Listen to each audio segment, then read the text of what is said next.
And today, ladies and gentlemen, we see one of the first results of the PR defense from Blizzard given their current pending lawsuit against them for misconduct in the workplace, which is getting rid of their current CEO, Allen Brack, and replacing it with new one.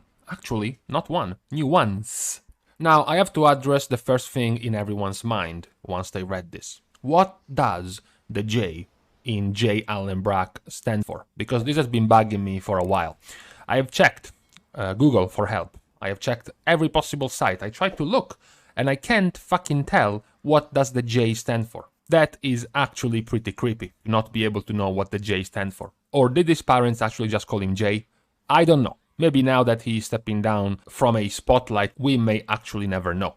And this disturbs me. Now, on to the actual news. With the announcement, starting today, Jeremy Allen Brack will be stepping down as the leader of the studio, and Oneal and Mike Ybarra will co-lead Blizzard moving forward. So, the first important point of this announcement is that they are stating that they are going to be co-leading. So, there is no direct point towards the title they will be having, not CEO for sure. So it might even be a downsizing of the responsibilities of the CEO. And then the announcement goes on with some background informations about Jen and Mike. So Jen used to be working for and then working at as the head of Vicarious Visions, which still is, a company that has been gobbled up by Blizzard Entertainment. She has done recently, as the head, some decent, some good, successful reworks of some games, particularly Crash Bandicoot and Diablo 2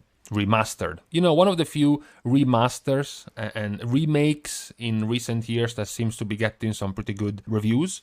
Unlike Warcraft, we don't talk about Warcraft 3, the remake, but for Diablo 2, it seems to have gone very one-to-one to the old one, to the original one, so it seems to have gotten a pretty cool vision for that game, and now it's being moved over at Blizzard. It's worth mentioning that this is not a title related to WoW. This is just the title as co-leading Blizzard, which will entail all the other series. This has nothing to do with just WoW in itself. The other one is Mike Ybarra. Mike is a little bit more on the, newer side because he was part of Xbox. He had overseen Xbox Live for a long time, and looking at that side of the experiences of Ybarra, it seems to have gotten generally positive reviews, so to speak, as a leader at Xbox Live. What is also important about Mike is that at the very least he does play WoW at a pretty high level. This is him basically a month ago, completing all the plus 20s in time. So he is amongst the 0.1% of the population, at least when it comes to Mythic Plus. So hey, at least you have the guarantee that one guy plays WoW, which is something already. Now, once people have read this, of course, the obvious parallel you can draw is the fact that they need someone to sacrifice, a plump, fat, little lamb to throw to the audience, to throw to the enraged mob, to try to calm them. As an old, popular Greek philosopher once said, they expect one of us in the wreckage, brother. And it looks like Justin is the one who is going to go in the wreckage. Now we go to the part about leading Blizzard and taking Blizzard's decisions. What I found interesting about this announcement is that as soon as this one came in, a lot of people, the ones that were trying to stay positive, okay, the ones that were trying to see this in a good light, they were pointing out things like, oh, now maybe we can move in the right direction, now maybe Blizzard can make good decisions, or maybe what I just mentioned about Mike, well, at least now someone is playing WoW, etc., etc. Pretty much no point, no argument was made regarding the lawsuit, regarding the problems and the behaviors in the workplace. It's as if anyone's issue was with making a better WoW game. The whole issue about whatever was happening in the workplace was completely fallen down as a second fiddle. Maybe not even second, maybe even third or fourth fiddle. Nobody cared about that anymore.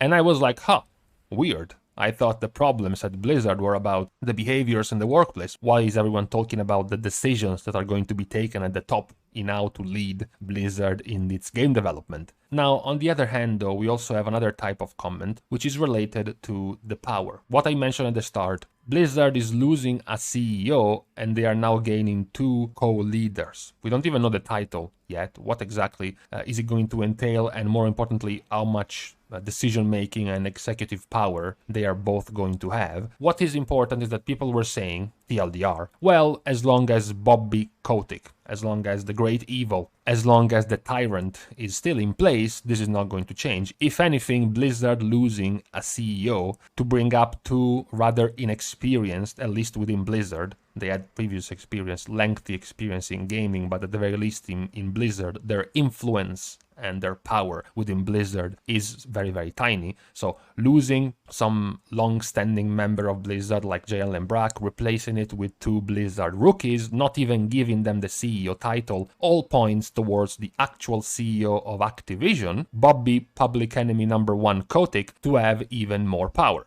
Right? The main concern stems from the idea that Bobby Villain Kotick has towards gaming. Bobby Treacherous Kotick is a very strong supporter of mobile games. A few years ago, at this point half a decade ago, Blizzard bought for basically $6 billion the biggest mobile gaming company, which is King, TLDR, the guys who made Candy Crush Saga, and then from then on they continued for a list of freemium, free-to-play with microtransactions, loot boxes, and gacha shit to make tons of money. And they use that company to develop tons and tons of mobile games, making tons and tons of profit. And since then, Bobby Perfidious Kotick has been a very strong supporter of mobile games, plainly announcing that mobile is now our leading platform, pointing out several results like Call of Duty Mobile being one of the strongest,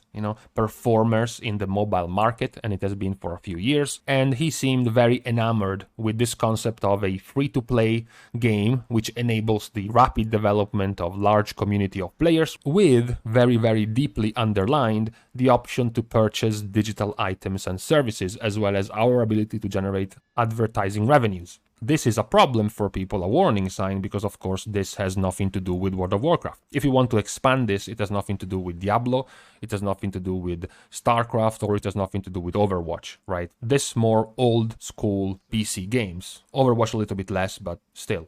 So the fear in the minds of people, some people, is that weakening even more the leadership of Blizzard in the exchange of empowering even more the leadership of the CEO of Activision, Bobby Rapscallion Kotick was going to just make Blizzard worse in the end, because the fear is that there's going to be a push for this MTX, this heavy microtransaction and quickly profitable system in a game. Of course, you can't just all of a sudden pop out with a huge cash shop for World of Warcraft. You can't start putting out loot boxes with a chance, 1 in 10 chance of giving you a mythic items for just $5. That's obviously not going to happen in WoW, but the constant search for similar systems, for example, pushing out patches faster and faster, for example, time gating content, for example, trying to get you to play every week for player retention.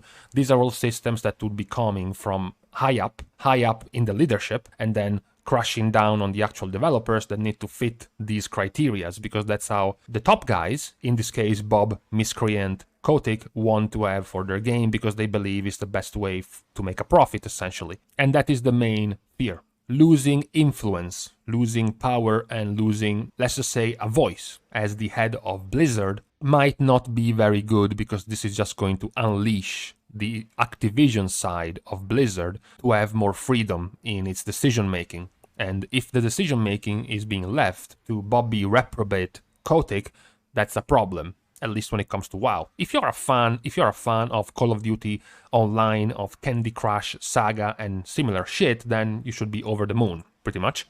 So this is going to be the main debate. There is going to be one side happy that there is new, fresh blood. There are two people who have been part of the gaming industry for up to 20 to 30 years. They have gotten some pretty good results in their last escapades within gaming.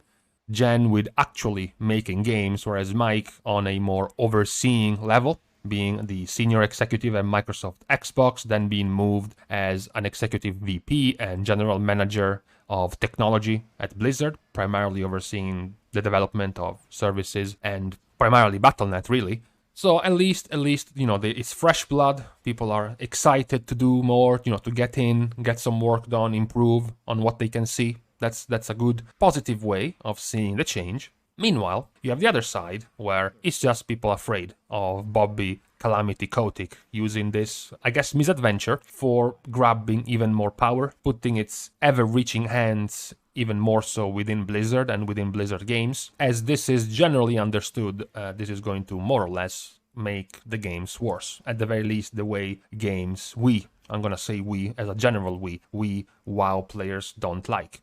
We would like to see less of this size of mini bite-sized content being given to you step by step to try to get you to play every week and just wonder and worry about good systems that then can get people to play for longer without having to worry about any of these issues which unfortunately are very, very at heart, are very, very important for Bobby Misery Kotick. So this is what we can take from this change of leadership within Blizzard. A lot of people, as I pointed out, have completely forgotten that there was a lawsuit going on within Blizzard, and they just took this change to talk about what can change within Blizzard in their future plans and in their future development, which is exactly what I just did, because that's pretty much what everyone started going for. You can't seriously expect that a change of leadership at the top is going to suddenly change the entirety of the workplace culture within a company. Even more so if we are talking about a company with almost 10,000 employees. So that is not something you can just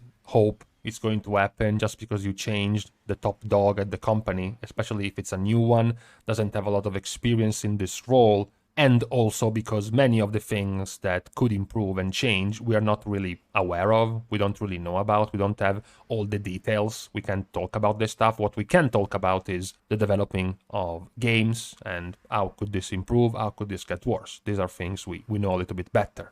So, with this divide, we can stop within the two possibilities of what's going to happen in the future. Obviously, most everyone will hope for the first one, will hope for the former. Two fresh new faces to give a new lift to Blizzard and just smooth things out in several of their titles. The more followed title, of course, we are here mostly for World of Warcraft, so we can hope that that is going to impact some positive change within WoW. And then the other side, which is ever fearing, ever trembling at the sight of Bobby Infamy Kotick.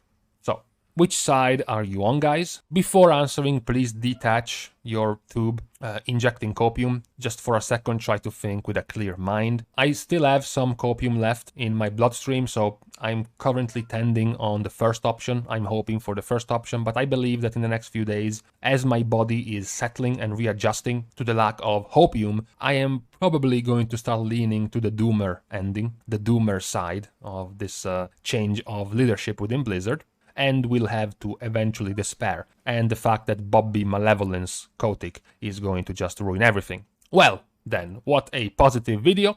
Thank you guys for watching. If you want to support the channel, you can leave a like, a comment, a subscribe, or maybe all three at the same time. If you do, you have a higher chance of looting a rare replay from myself in the comments. This new method has been sponsored by Bobby Perversity Kotick. See you guys soon, and in the meantime, no, for real, I need some investigators to find out what does the J in J. Allen Brack stands for.